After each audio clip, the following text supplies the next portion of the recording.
नमस्कार दोस्तों, स्वागत है आपका आज के मुख्य समाचार में, जिसमें सबसे पहली और बड़ी खबर में आपको बताएंगे कि यूएस वायुसेना का अलर्ट। भारत ने एलएसी पर शी जिनपिंग को बुरी तरह चौंकाया, आने वाला वक्त होगा खतरनाक। दूसरी बड़ी खबर में जिक्र होगा कि हिंद महासागर क्षेत्र में भारतीय वायुसेना और अमेरिकी नेवी करेंगे अभ्यास और आज से ये शुरू होने वाला है। और तीसरी बड़ी खबर में जिक्र होगा कि भारत समेत दुनिया के 80 देशों में डेल्टा और डेल्टा प्लस वेरिएंट मौजूद। सरकार ने कहा कि कोविशील्ड और कोवैक्सीन है इन पर कारगर। दोस्तों, हर एक खबर की गहराई में आपको ले जाएंगे, लेकिन इससे पहले अगर आपको विदेश की सेना और पीएम मोदी पर पूरा भरोसा है तो आप अभी इस वीडियो को लाइक कीजिए और इस लाल बटन को दबा के चैनल को फ्री में सब्सक्राइब करके घंटी बजाकर कमेंट में लिखिए जय हिंद। दोस्तों, रुक करते हैं तमाम बड़ी खबरों की तरफ। यूएस वायुसेना का अलर्ट। भारत ने एलएसी पर शी जिनपिंग को बुरी तरह चौंकाया, आने वाला वक्त होगा खतरनाक। जी हां दोस्तों, पिछले साल जून में भारत और चीन के सैनिकों के बीच गलवान घाटी में हिंसक झड़प हुई थी और विश्व की दो बड़ी शक्तियों के टकराव में दोनों देशों को जान का नुकसान उठाना पड़ा था। लेकिन पिछले साल के जून के बाद चीन की पीपुल्स लिबरेशन आर्मी ने एलएसी पर काफी तेजी से अपनी सक्रियता बढ़ा दी है और एलएसी पर चीन की तरफ से विध्वंसक हथियारों के साथ हजारों सैनिकों को तैनात किया गया है। वहीं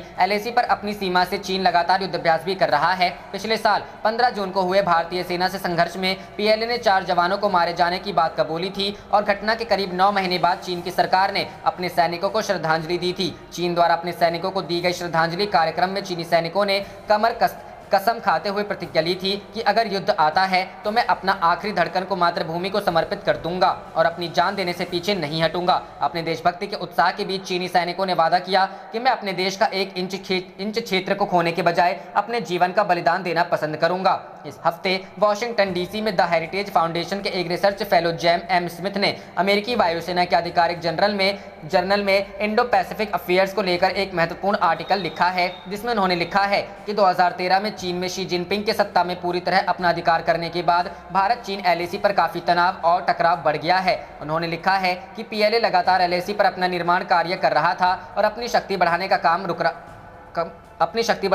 कर रहा था। चीन की सेना पैंगोंग त्सो लेक के इलाके में भी लगातार कानून और समझौते को उल्लंघन करते हुए निर्माण कर रहा था और उसे कोई रोकने वाला नहीं था। लेकिन 2014 के बाद स्थिति बदलने लगी। स्मिथ ने अमेरिकन एयरफोर्स के जनरल में लिखे आर्टिकल में लिखा है कि भारत और चीन के बीच तनाव बढ़ने की बड़ी वजह भारत द्वारा शक्ति बढ़ाना है।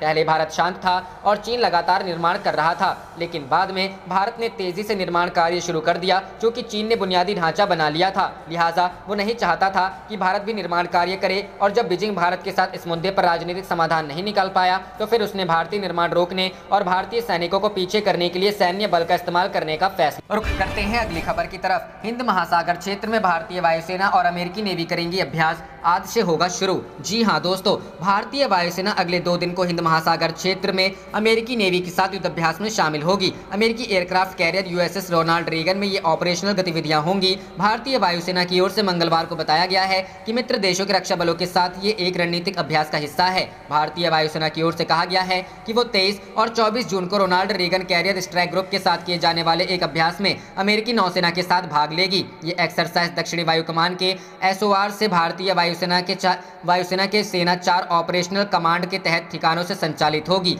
इसमें जगुआर और SU-30 MKI, AW&C और हवा से हवा में ईंधन भरने वाले एयरक्राफ्ट शामिल होंगे। USCSG में F-18 लड़ाकू विमानों और E-2C हॉकाई AW&C विमानों को उतारने की उम्मीद है। अभ्यास तिरुवनंतपुरम के दक्षिण में पश्चिमी समुद्र तट पर किया जाएगा। बुधवार और गुरुवार 2 दिन यह अभ्यास चलेगा। हिंद महासागर में अमेरिकी नौसेना का विमानवाहक युद्धपोत USS रोनाल्ड रेगन तैनात किया गया है। बता दें कि दुनिया के सर्वोत्कृष्ट विमानवाहक पोत में शामिल इस युद्धपोत पर परमाणु हथियारों की तैनाती रहती है। साथ ही इस पर अत्याधुनिक लड़ाकू विमान और हेलीकॉप्टर तैनात हैं। इस साल मार्च में भी भारत और अमेरिका ने हिंद महासागर के पूर्वी क्षेत्र में 2 दिन का नौसैनिक सैन्य अभ्यास किया था। दोनों देश लगातार रक्षा और सैन्य साझेदारी बढ़ाने को कदम उठा रहे हैं। चीन के साथ भारत और अमेरिका दोनों के ही तनाव को देखते हुए ये अभ्यास काफी अहम है। रुख करते हैं अगली खबर की तरफ। भारत समेत दुनिया के 80 देशों में डेल्टा और डेल्टा प्लस वेरिएंट मौजूद। सरकार ने कहा कोविशील्ड और कोवैक्सीन कारगर। जी हां दोस्तों, देश में कोरोना के डेल्टा और डेल्टा प्लस वेरिएंट ने जहां एक बार फिर से चिंता पैदा कर दी है, तो वहीं दूसरी तरफ जोर शोर से लोगों का टीकाकरण किया जा रहा है। इस बीच केंद्रीय स्वास्थ्य मंत्रालय ने मंगलवार को स्पष्ट किया कि भारत में जिन 2 वैक्सीन कोविशील्ड और कोवैक्सीन का वैक्सीनेशन कार्यक्रम में इस्तेमाल किया जा रहा है, वे दोनों ही डेल्टा वेरिएंट में प्रभावी हैं। हालांकि स्वास्थ्य मंत्रालय ने कहा कि लेकिन वे किस हद तक और किस अनुपात में एंटीबॉडी टाइटर्स का उत्पादन करते हैं, इसे हम जल्द ही आपके साथ साझा करेंगे। केंद्र केंद्रीय स्वास्थ्य सचिव राजेश भूषण ने कहा कि डेल्टा और डेल्टा प्लस भारत समेत दुनिया के 80 देशों में मौजूद है। यह वेरिएंट ऑफ कंसर्न है। डेल्टा प्लस 9 देशों में है, US, UK, Switzerland, Poland, Japan, पुर्तगाल, रूस, चाइना, नेपाल और भारत में 22 मामले डेल्टा प्लस के रत्नागिरी और जलगांव में 16 मामले, केरल और एमपी में बाकी 6 छिटपुट मामले आए हैं। इन राज्यों को एडवाइजरी जारी की गई है कि इस तरह की कार्रवाई करनी है। डेल्टा प्लस के लिए उन्होंने कहा कि फिलहाल नंबर के हिसाब से बहुत छोटा है, लेकिन हम नहीं चाहते कि ये कोई बड़ा रूप ले। प्रोटोकॉल फॉलो हो रहा है। इंसाकॉक की 28 लैब्स ने 45,000 सैंपल की जीनोम सिक्वेंसिंग की है, जिनमें 22 मामले डेल्टा प्लस के सामने आए हैं। जीनोम सिक्वेंसिंग का क्लिनिकल डाटा के साथ मिलान किया जाता है।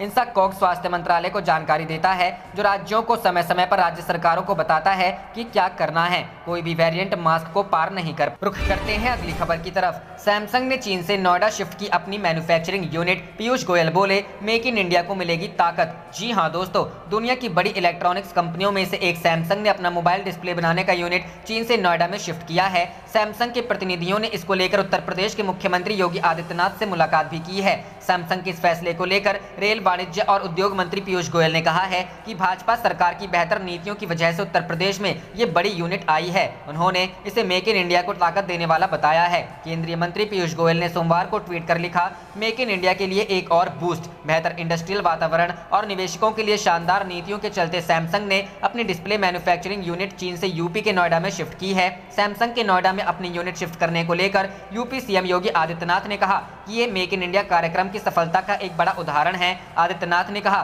कि इससे उत्तर प्रदेश के युवाओं के लिए रोजगार के नए अवसर पैदा होंगे। सैमसंग के जिन प्रतिनिधियों ने उत्तर प्रदेश के सीएम योगी आदित्यनाथ से मुलाकात की, उनमें सैमसंग के साउथ वेस्ट एशिया के प्रेसिडेंट केन कांग और दूसरे सीनियर एग्जीक्यूटिव शामिल थे। दक्षिण कोरिया की इलेक्ट्रॉनिक कंपनी सैमसंग ने चीन में स्थापित अपनी डिस्प्ले मैन्युफैक्चरिंग यूनिट को उत्तर प्रदेश के नोएडा में शिफ्ट कर लिया है। सैमसंग ने कहा है कि बेहतर इंडस्ट्रियल माहौल और इन्वेस्टर्स के हितों का ध्यान रखने वाली नीतियों के कारण उसने डिस्प्ले मैन्युफैक्चरिंग यूनिट को शिफ्ट करने का फैसला किया। सैमसंग की मैन्युफैक्चरिंग यूनिट से यूपी में 4,825 करोड़ रुपए का निवेश होने की संभावना है। इसके अलावा इससे भारत OLED तकनीक से बनने वाली मोबाइल डिस्प्ले बनाने वाला दुनिया का तीसरा देश बन जाए। रुख करते हैं अगली खबर की तरफ। कृषि कानूनों के समर्थन में उतरा भारतीय किसान यूनियन। भूपेंद्र मान गुट सीएम से की मुलाकात। जी हां दोस्तों, भारतीय किसान यूनियन भूपेंद्र मान गुट कृषि कानूनों के समर्थन में उतर आया है। भारतीय किसान यूनियन के प्रदेश अध्यक्ष गुनी प्रकाश की अगुवाई में किसानों के एक प्रतिनिधिमंडल ने हरियाणा के मुख्यमंत्री मनोहर लाल खट्टर से मुलाकात की। उन्होंने मुख्यमंत्री को भारतीय किसान यूनियन ने कुरुक्षेत्र में जनसभा करने का न्योता दिया। भारतीय किसान यूनियन ने कृषि कानूनों का विरोध कर रहे किसान संगठनों को खुला चैलेंज दिया। ठाकुर गुनी प्रकाश ने न्यूज 18 से खास बातचीत में कहा, हम कुरुक्षेत्र के मथाना में मुख्यमंत्री का कार्यक्रम करवाएंगे और अगर किसी तथाकथित किसान संगठन ने इसका विरोध किया तो अपने तरीके से उससे निपटेंगे। अगर वो लाठी गंडासे लेकर आएंगे तो किसान उन्हें जवाब देंगे। हम शांति में विश्वास रखते हैं, लेकिन अगर हमारे कार्यक्रम किसी ने खलल डाला तो हम उसको उसी भाषा में जवाब देंगे। भारतीय किसान यूनियन ने कहा कि इन 3 कृषि कानूनों को लेकर कई सालों से उन्होंने मांग उठाई थी और अब जाकर यह पूरी हुई है। हम इसका समर्थन करते हैं और इसके लिए सरकार का धन्यवाद करते हैं, और अगर सरकार ने इन कानूनों को रद्द किया तो सबसे बड़ा आंदोलन हम करके दिखाएंगे। गुनी प्रकाश ने कहा, गुरनाम सिंह चढ़ूनी राजनीति के लिए इन कानूनों का विरोध कर रहा है। जो आदमी शुगर मिल का चुनाव हार गया हो, विधानसभा चुनाव में जिसकी जमानत ना बची हो, वह चुने हुए प्रतिनिधियों का विरोध कर रहा है। यह बर्दाश्त नहीं है। गुनी प्रकाश ने कहा, विपक्षी दल किसान आंदोलन को फंडिंग कर रहे हैं। करोड़ों रुपए की संपत्ति गुरनाम सिंह चढ़ूनी ने बनाई है। कई एकड़ जमीन उसने अलग अलग जगहों पर खरीदी है। रुख करते हैं अगली खबर की तरफ। भारतीय सीमा पर चीन ने बढ़ाई हलचल। सिक्किम बॉर्डर के करीब तैयार तिब्बत यूनिट पर PLA जवानों को किया तैनात। जी हां दोस्तों, भारत और चीन के बीच सीमा पर तनाव जारी है। चीन लगातार घुसपैठ की कोशिशें कर रहा है। चीन ने सिक्किम बॉर्डर के करीब तिब्बत यूनिट के पास PLA सैनिकों को तैनात किया है। सिक्किम और भूटान के बीच रणनीतिक रूप से महत्वपूर्ण चुम्बी घाटी में PLA जवानों को तैनात किया। मिली जानकारी के मुताबिक PLA ने मिलिशिया का एक नया सेट तैनात किया है, जिसे मिमांग चैटन के रूप में जाना जाता है।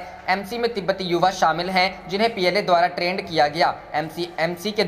MC के 2 बैचों में से प्रत्येक में लगभग 100 युवा शामिल हैं, जिनमें से पहले 100 ने अपनी ट्रेनिंग पूरी कर ली है और वर्तमान में चुम्बी घाटी के विभिन्न स्थानों जैसे यूतुंग, चीमा, रिनचेंगंग, पीबी थांग और फारी में तैनात है। दूसरा बैच अभी फारी में ट्रेनिंग ले रहा है। पीएलए ने स्थानीय लोगों की अनुकूलन क्षमता, भाषा का ज्ञान और मौसम की स्थिति और सामान्य इलाके के बारे में जागरूकता को ध्यान में रखते हुए अरुणाचल की ओर 11,000 फीट और लद्दाख में काराकोरम की करीब 18,000 फीट की ऊंचाई के साथ स्टाउ को उठाया। सूत्र ने कहा कि वह इन सैनिकों को ज्यादातर सीमावर्ती इलाकों में तैनात करके अपने फायदे के लिए स्थानीय लोगों के इलाके के बारे में जानकारी का फायदा उठाना चाहता है। मिली जानकारी के मुताबिक भारत में तिब्बतियों की भर्ती करके स्पेशल फ्रंटियर फोर्स का गठन किया गया है। माना जाता है कि करीब 10,000 जवान तिब्बती हैं। वर्ष 1962 में तैयार की गई स्पेशल टुकड़ी SFF भारतीय फौज की नहीं बल्कि भारतीय गुप्तचर एजेंसी रॉ यानी रिसर्च एंड एनालिसिस विंग का हिस्सा है। इस यूनिट का कामकाज इतना गुप्त है कि शायद फौज को भी मालूम नहीं होता कि ये क्या कर रही है। भारतीय सेना और चीनी पीपुल्स लिबरेशन आर्मी ने बड़ी संख्या में अपने सैनिकों की तैनाती लद्दाख में की हुई है।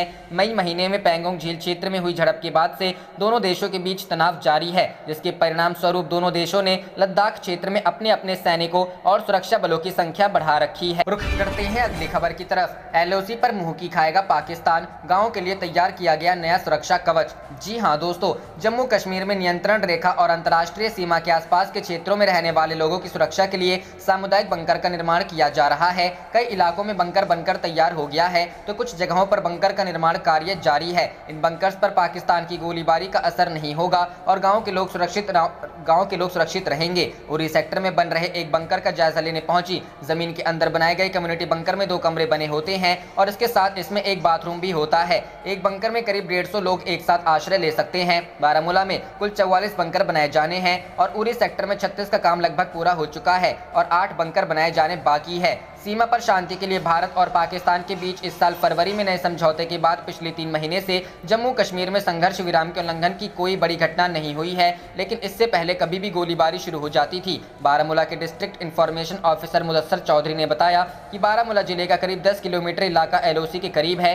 गाँव के लोगों की हमेशा शिकायत रहती थी कि जब भी सीमा पारी से गोलीबारी होती है तो उनको खतरा रहता है। इसके बाद गृह मंत्रालय और लोकल प्रशासन ने बंकर बनाने का फैसला किया। रुख करते हैं अगली खबर की तरफ। जम्मू एंड कश्मीर, PM मोदी से मिलने को राजी हुए गुपकार नेता, कहा हम वही मांगेंगे जो हमारा था। जी हां दोस्तों, जम्मू कश्मीर की राजनीतिक पार्टियों के गुपकार संगठन ने फैसला किया है कि वो प्रधानमंत्री नरेंद्र मोदी द्वारा बुलाई गई बैठक में शामिल होंगे। प्रधानमंत्री नरेंद्र मोदी की अगुवाई में 24 जून को जम्मू कश्मीर को लेकर बैठक होनी है, जिसमें जम्मू कश्मीर की पार्टियों नेताओं को भी बुलाया गया था। इस महाबैठक से पहले आज श्रीनगर में गुपकार संगठन की बैठक हुई। ये मीटिंग पूर्व केंद्रीय मंत्री फारूक अब्दुल्ला के आवास पर हुई। गुपकार नेताओं की मीटिंग के बाद फारूक अब्दुल्ला ने कहा कि हम प्रधानमंत्री द्वारा बुलाई गई बैठक में शामिल होंगे। मीटिंग के बाद श्रीनगर और दिल्ली में मीडिया से बात की जाएगी। हमारा एजेंडा सभी को मालूम है और वही रहेगा। गुपकार ग्रुप के अन्य नेताओं ने कहा कि हमें प्रधानमंत्री और गृह मंत्री के सामने बात रखने का मौका मिला है। हम अपनी आवाम की बात को उनके सामने रखेंगे। हम सितारे नहीं मांगेंगे बल्कि वही मांगेंगे जो हमारा है।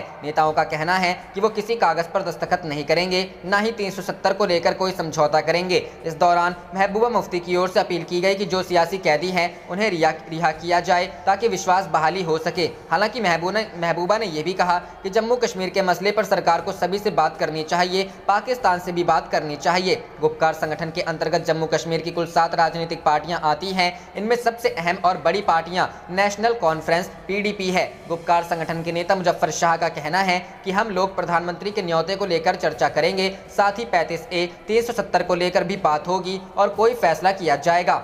आपको बता दें कि केंद्र सरकार की ओर से जम्मू कश्मीर के कुल 16 नेताओं को न्योता भेजा गया है, जिसमें प्रधानमंत्री नरेंद्र मोदी द्वारा 24 जून को बुलाई गई बैठक में शामिल होने को कहा गया है। जम्मू कश्मीर से अनुच्छेद 370 35A हटने के बाद केंद्र द्वारा राज्य के नेताओं द्वारा संवाद की ये सबसे बड़ी पहल है। प्रधानमंत्री नरेंद्र मोदी के साथ होने वाली मीटिंग में लद्दाख के स्थानीय नेताओं को भी बुलाया गया है। अब 370 को हटाए हुए 2 साल पूरे होने को है। ऐसे में लगातार अटकलें लगाई जा रही है कि जम्मू कश्मीर को पूर्ण राज्य का दर्जा वापस मिल सकता है या चुनावी प्रक्रिया आगे बढ़ सकती है। हालांकि ये सभी सिर्फ अटकलें हैं, कोई ठोस बात सामने नहीं। रुख करते हैं अगली खबर की तरफ। बंगाल में ममता दीदी का सूबे में सियासी हिंसा से इनकार और हाईकोर्ट की फटकार। जी हां दोस्तों, मुख्यमंत्री ममता बनर्जी बंगाल में विधानसभा चुनाव बाद हिंसा से साफ इनकार करती रही हैं। बीते गुरुवार को भी उन्होंने केंद्र, भाजपा और राज्यपाल जगदीप धनखड़ की ओर से लगाए गए हिंसा के आरोपों को खारिज करते हुए उन पर ही निशाना साधा था। ममता ने साफ कहा था कि छिटपुट घटनाओं को छोड़कर सूबे में सियासी हिंसा की कोई वारदात नहीं हो रही। ऐसा लगता है कि उनकी आंखों में पीलिया है। जैसे पीलिया होने पर सब कुछ पीला दिखता है, उसी तरह उन लोगों को बंगाल में हर तरफ हिंसा दिख रही है। बहरहाल सच्चाई से अधिक देर तक मुंह नहीं मोड़ा जा सकता। यह बात एक दिन बाद ही कलकत्ता हाईकोर्ट में प्रमाणित हो गई। हिंसा से इनकार पर हाईकोर्ट के मुख्य न्यायाधीश की अध्यक्षता वाली 5 जजों की पीठ से ममता सरकार को सिर्फ कड़ी फटकार ही नहीं मिली, बल्कि राष्ट्रीय मानवाधिकार आयोग को समिति गठित कर जांच करने का भी निर्देश दिया गया। इससे साफ हो गया कि सूबे में चुनाव बाद हिंसा हुई है। ऐसे में यह सवाल उठ रहा है कि आखिर मुख्यमंत्री ने पहले सूबे में सियासी हिंसा होने से क्यों इनकार किया। इसके बाद जब NHRC को समिति गठित कर जांच करने को कहा गया तो इसका विरोध क्यों किया जा रहा है। अगर राज्य में हिंसा नहीं हुई है तो फिर कोर्ट के निर्देश पर पुनर्विचार की मांग क्यों। इन सब बातों का सीधा अर्थ निकल रहा है कि हिंसा हुई है, क्योंकि पिछले सप्ताह ही भाजपा के प्रदेश अध्यक्ष दिलीप घोष ने कहा था कि चुनाव बाद हिंसा में अब तक उनके 42 पार्टी कार्यकर्ताओं की हत्या हो चुकी है और हजारों लोग भय से घर छोड़ने को मजबूर हैं। ये सभी घटनाएं स्पष्ट रूप से हिंसा के आरोपों को ही प्रमाणित कर रही है। इसके अलावा 18 जून को हाईकोर्ट की बृहत्तर पीठ का निर्देश आने से 4 दिन पहले राज्यपाल ने मुख्यमंत्री को पत्र लिखकर कहा था कि राज्य सरकार चुनाव बाद की हिंसा से लोगों को ही पीड़ा को लेकर निष्क्रिय और उदासीन रही है। इसके बाद हाईकोर्ट के कार्यवाहक मुख्य न्यायाधीश राजेश बिंदल, न्यायमूर्ति IP मुखर्जी, हरीश टंडन, सोमेन सेन और सुब्रत तालुकदार की 5 सदस्यीय पीठ ने साफ कहा कि चुनाव के बाद हुई हिंसा के कारण राज्य के तमाम लोगों का जीवन और संपत्ति खतरे में होने का आरोप है। ऐसे हालात में राज्य को अपनी पसंद के अनुसार काम करने की अनुमति नहीं दी जा सकती। राज्य सरकार को यह बात ध्यान में रखनी चाहिए कि कानून व्यवस्था को बनाए रखना और लोगों में विश्वास पैदा करना उसका कर्तव्य है। लोगों की शिकायतों पर तत्काल कार्रवाई की जानी चाहिए। हमले की आशंका से ही लोग अपने घरों को लौटने से डर रहे हैं। पहले तो राज्य सरकार इन आरोपों को मान ही नहीं रही थी, पर हमारे पास कई घटनाओं की जानकारी और सबूत है। इस तरह के आरोपों को लेकर सरकार चुप नहीं रह सकती। क्या हाईकोर्ट की इस टिप्पणी को भी नकारा जा सकता है? करते हैं अगली खबर की तरफ। चीन का कर्ज जाल, कमजोर देशों पर कब्जे की चाल। जी हां दोस्तों, दुनिया भर में गोपनीय शर्तों के साथ कर्ज बांटकर चीन कमजोर देशों पर भू राजनीतिक दबदबा बढ़ाने और उनके शोषण में जुटा है। एक रिपोर्ट में पता लगा है कि ड्रैगन इस वक्त सबसे बड़ा विदेशी ऋणदाता बन गया है। विश्व बैंक और अंतर्राष्ट्रीय मुद्रा कोष द्वारा संयुक्त रूप से दिए ऋणों से ज्यादा चीन दे चुका है। साथ ही दुनिया में कुल आधिकारिक द्विपक्षीय कर्ज का 65% अकेले चीन ने दे रखा है। जनवरी 2021 में प्रकाशित एक श्वेत पत्र के मुताबिक चीन विश्व समुदाय का हिस्सा होने के नाते अंतर्राष्ट्रीय विकास सहयोग के तहत ये ऋण देने का दावा करता है, लेकिन पिछले कुछ समय में कई देशों के साथ उसके बर्ताव इस बात का सबूत है कि वह इस सहयोग के नाम पर छलावा कर रहा है। संप्रभुता पर खतरा। इजरायली वेबसाइट पर अपने ब्लॉग पोस्ट में भू राजनीति विशेषज्ञ फेबियन बुसार्ट ने लिखा, वैश्विक भलाई की आड़ में बांटा जा रहा चीनी कर्ज नियम शर्तों के आधार पर शोषणकारी है। इनमें उधार लेने वाले देशों को दबाने के कई प्रावधान हैं। ऋण विकासशील देशों में चीन पर आर्थिक निर्भरता और वहां राजनीतिक लाभ बढ़ाने के दरवाजे खोलते हैं। इसके चलते कमजोर देशों की संप्रभुता पर भी गंभीर खतरा मंडराने लगा है। बुसार्ट के मुताबिक अधिकांश चीनी ऋण रियायती दरों के बजाय वाणिज्यिक दरों पर बांटे गए हैं। ऐसा किसी विदेशी विकास सहायता में देखने को नहीं मिलता।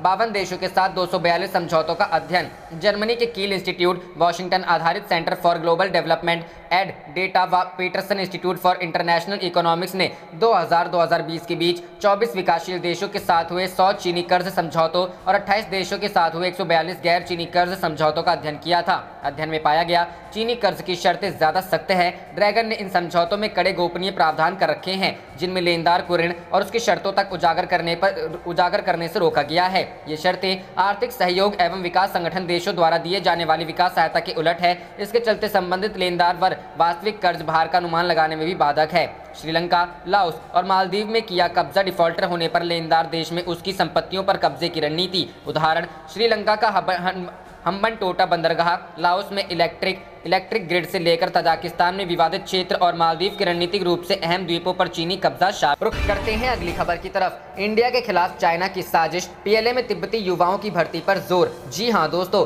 मई 2020 से भारत के साथ चल रहे सीमा विवाद गलवान में हुई खूनी झड़प और सितंबर के पहले हफ्ते में पूर्वी लद्दाख में कैलाश रेंज पर भारतीय सेना के कब्जे ने चीनी सेना को अपनी सोच बदलने पर मजबूर कर दिया है। तिब्बत पर कब्जे के 70 साल बाद अब चीनी अपनी सेना में तिब्बतियों को भर्ती करने की कोशिश में लगे हैं। इस साल तिब्बत के भारत की सीमा यानी LAC के पास वाले इलाकों में चीनी सेना ने कई भर्ती रैलियां आयोजित की हैं। आपको याद होगा कि पिछले साल सितंबर में चीनी सैनिकों के हाथ से अहम चोटियां छीनने वाले सैनिकों में तिब्बती युवाओं से बनने वाली स्पेशल फ्रंटियर फोर्स भी शामिल थी।